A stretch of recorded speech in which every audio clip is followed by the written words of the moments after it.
Nakikinig sa aking tinig ang aking mga tupa.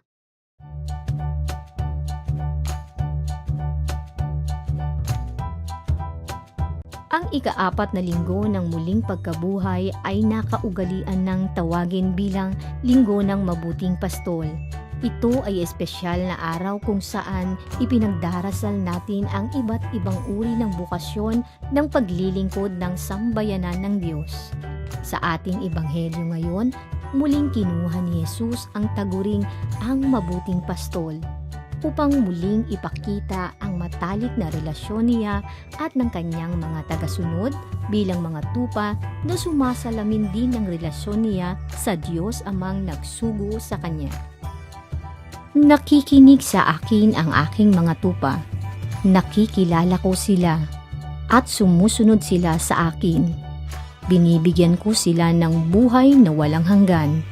Kailanmay hindi sila mapapahamak at hindi sila maaagaw sa akin ninuman. Inilarawan dito ni Jesus ang benepisyo at biyaya na matatanggap ng kanyang mga alagad o mga tupa. Pagkakalooban sila ng buhay na walang hanggan sa kanilang pakikinig at pagsunod sa tinig ng Diyos.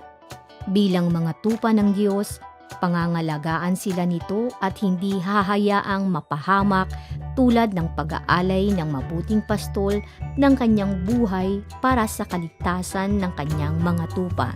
Sa patuloy nilang pakikinig sa tinig ng pastol, hindi sila maliligaw at patuloy na lalalim ang ugnayan at pananampalataya nila.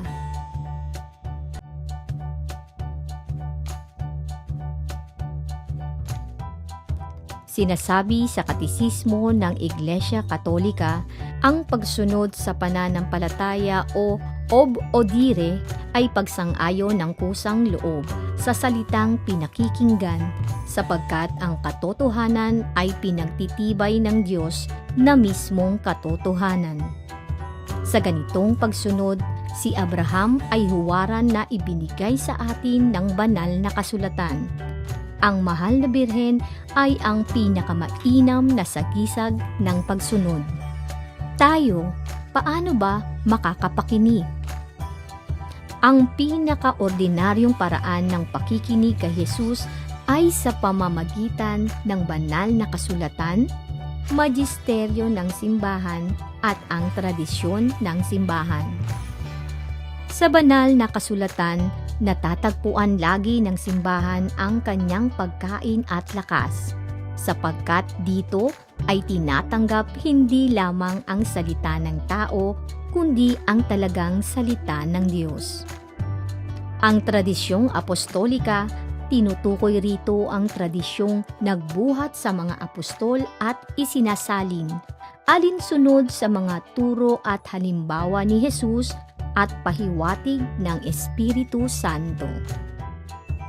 Ang banal na kasulatan at ang mga tradisyon ay napapaloob sa banal na lagak ng pananampalataya na ipinagkatiwala ng mga apostol sa buong iglesia.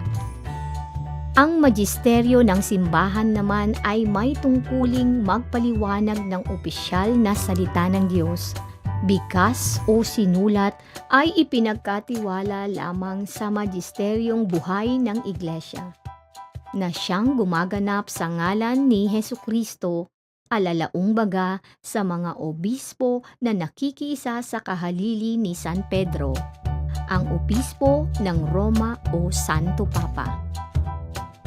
Ibig sabihin, ang magisteryo ng simbahan na binubuo ng mga obispo na kahalili ni San Pedro ang patuloy na nag-aaral at nagpapaliwanag sa mga mananampalataya ng minana nating mga aral mula pa noong panahon ni Jesus, upang hindi tayo magkagulo at magkanya-kanya ng mga pakahulugan sa banal na kasulatan at mga tradisyon.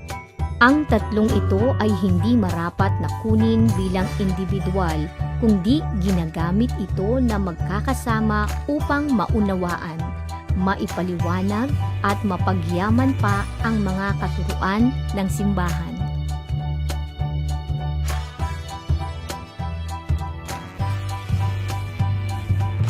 Sa dami ng mga mapagpanggap na mga tinig ng pastol, marami sa atin ang napapahamak at naliligaw ng landas at paniniwala. Kaya nga pati sa ating pagpili ng mga magiging pastol o lider ng bayan, nalilito na tayo kung sino ba ang nagsasabi ng katotohanan. Ang pagboto ay isang banal na gawain nating mga mamamayan, kaya't ipagdasal natin na umiral ang makatotohanan at patas ng proseso sa halalan. Ano ang iyong magiging batayan sa pagpili ng magiging pastol ng ating bayan? Ang aking isusulat sa balota ay ang pinunong: una, may dangal; ikalawa, may sapat na talino at kayang panindigan ang kanyang tungkulin sa anumang oras; at ikatlo, kandidatong makadiyos, makatao, makakalikasan, makabansa.